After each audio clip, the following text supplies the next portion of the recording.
Nama saya Ahmad Rizky Putra Arif, kelas 91, absen 2. Nama saya Bayu Citra Sugara dari kelas 91 nomor absen 10. Nama saya Raffi Alesawar, kelas 91, nomor absen 27.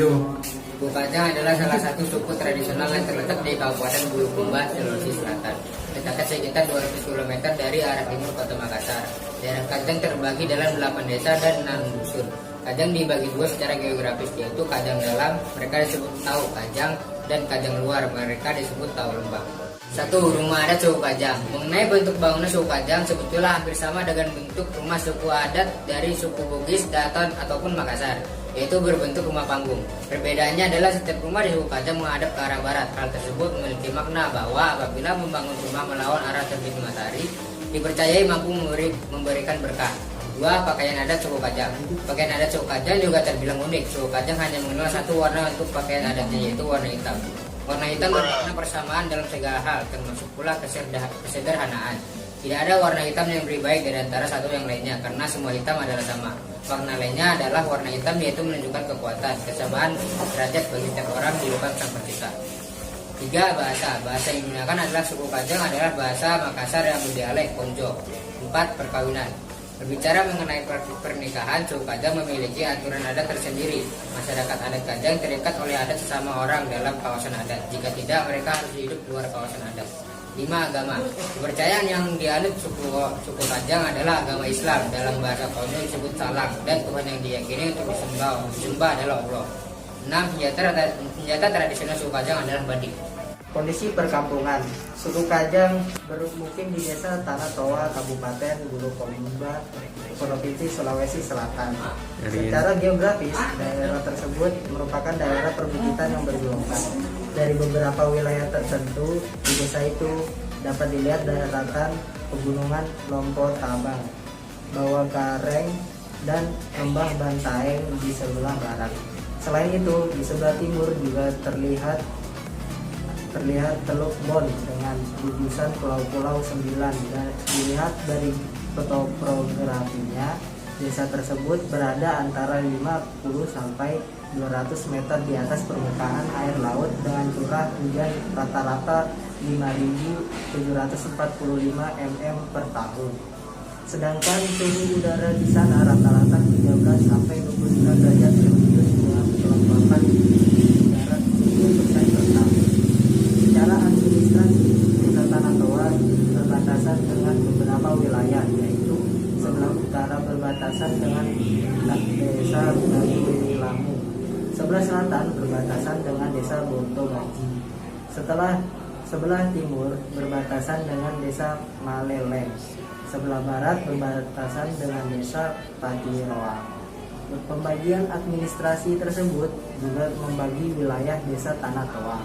Tempat bermukimnya suku Kajang menjadi 13 RK atau rukun keluarga dan 19 RT atau rukun tetangga, yang dikelompokkan ke dalam 9 wilayah dusun, yaitu Dusun Balagana, Dusun Janaya, Dusun Sobu, Dusun Banteng, Dusun Kamo, Dusun Bolkina, Dusun Tombolo, Dusun Luraya, dan Dusun Balambina.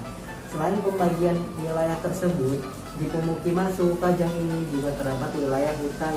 Adanya hutan kemasyarakatan, hutan adat sering disebut sebagai hutan pusaka yang sifatnya keramat dengan total luas 317,4 ha. Segala sesuatu yang berada di dalam hutan adat tidak boleh untuk dirusak, termasuk menebang kayu, membunuh binatang, apalagi membakar hutan. Hutan dapat disebut sebagai borong karama. Dipercaya oleh suku Kajang memiliki nilai magis yang akan berdampak buruk kepada kehidupan mereka apabila melanggar aturan-aturan itu. Sedangkan kemasyarakatan memang sengaja dimanfaatkan untuk kepentingan masyarakat luas. Pohon di dalamnya, meskipun demikian, mereka diwajibkan untuk menanam terlebih dahulu bibit pohon dengan jenis yang sama sebelum ditebang. Hasil hutan itu mereka garap dan nikmati bersama masyarakat suku Kajang. Lebih jauh lagi, wilayah pemukiman suku Kajang secara umum memiliki ciri geologis berupa lahan berpasir, gambut, dan sebagian wilayah merupakan tanah bebatuan. Dari keseluruhan wilayah yang ada, Kawasan hutan merupakan yang terbesar dan terluas yang terdiri dari kawasan hutan adat, hutan lindungi, dan hutan rakyat. Tanah hutan tersebut banyak mereka pergunakan untuk sektor pertanian dan perkebunan. Filosofi tempat tinggal. Seluruh rumah suku Kajang menghadap ke arah barat. Hal itu bukan tanpa alasan. Barat dianalogikan sebagai sebuah arah simbol dari nenek moyang mereka berada. Konsep rumah yang mereka bangun juga seragam tanpa ada yang berbeda sedikit pun. Hal itu mereka lakukan untuk mengungkapkan nilai kesederhanaan dan simbol keseragaman. Lebih dari itu, material yang mereka gunakan untuk membangun rumah bukanlah batu bata atau tanah. Membangun rumah dengan material tersebut adalah sebuah pantangan bagi mereka, sebab mereka percaya bahwa hanya orang mati saja yang diapit oleh liang lahat dan tanah. Kendati demikian, masih ada beberapa suku Kajang yang menggunakan batu sebagai bahan bangunan rumahnya. Walaupun mereka masih hidup, oleh suku Kajang yang lain, keluarga mereka dianggap mati. Berkaitan dengan pantangan tersebut, beberapa sumber penelitian menyebutkan bahwa filosofi membangun rumah tanpa batu bata logis, mengingat pembuatan batu bata tentu memerlukan lebih banyak kayu untuk pembakarannya. Dengan demikian, jumlah pohon yang harus ditebang juga semakin banyak. Larangan untuk membangun rumah dengan batu bata secara tidak langsung juga mengurangi pengembangan hutan.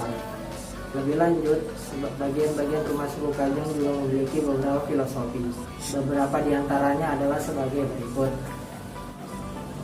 Bagian atas rumah disebut dengan para, yang merupakan tempat menyimpan bahan makanan. Di bawah atap bagian kiri dan kanan terdapat loteng yang berfungsi sebagai rak. Para tempat penyimpanan barang dan alat.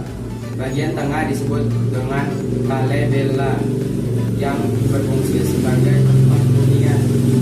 Bagian bawah atau kaki rumah disebut dengan siri, yang berfungsi sebagai tempat melakukan kegiatan menenun, menumbuk padi atau jagung, dan tempat ternak. Seluruh rumah suku Kajang memiliki bentuk yang serupa, di mana seluruhnya terdiri dari tiang-tiang yang ditanam dengan jumlah 16 batang.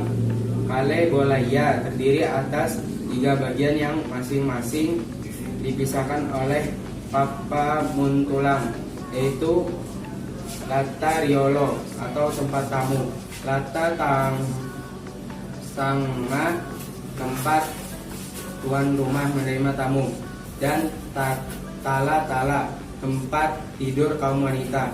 Apabila ada pengantin baru, maka tala tersebut dibuat sejengkal lebih tinggi dari kedua bagian rumah lainnya, serta dibuat kamar khusus yang disebut bilii. Bilii sendiri berdinding papan berlantai bambu yang diikat satu sama lain, bertapa rumbian. Dapur dan tempat buang air kecil letaknya pada bagian Lata Riolo sebelah kiri pintu, dan pada bagian ujung atap terdapat hiasan menyerupai ekor anyaman yang disebut dengan anjong. Pola pemukiman suku Kajang didasarkan pada arah ketinggian. Mereka berbeda dengan masyarakat Bugis di Makassar, yang mayoritas pola pemukiman mengikuti aliran sungai atau pola pemukiman yang linear. Menurut mereka, rumah yang menghadap ke gunung tidak baik jika berhadapan dengan lembah. Filosofi tersebut bermaksud untuk mengatakan bahwa pola pemukiman mereka pilih agar rezeki yang berasal dari Tuhan dapat diterima secara langsung ke rumah mereka tanpa harus melalui perantara. Pola pemukiman yang demikian juga dipilih agar rezeki tidak tercecer sehingga berujung pada hal-hal yang tidak halal. Assalamualaikum warahmatullahi wabarakatuh. Kami dari kelas 1 akan mempresentasikan tentang suku Kajang.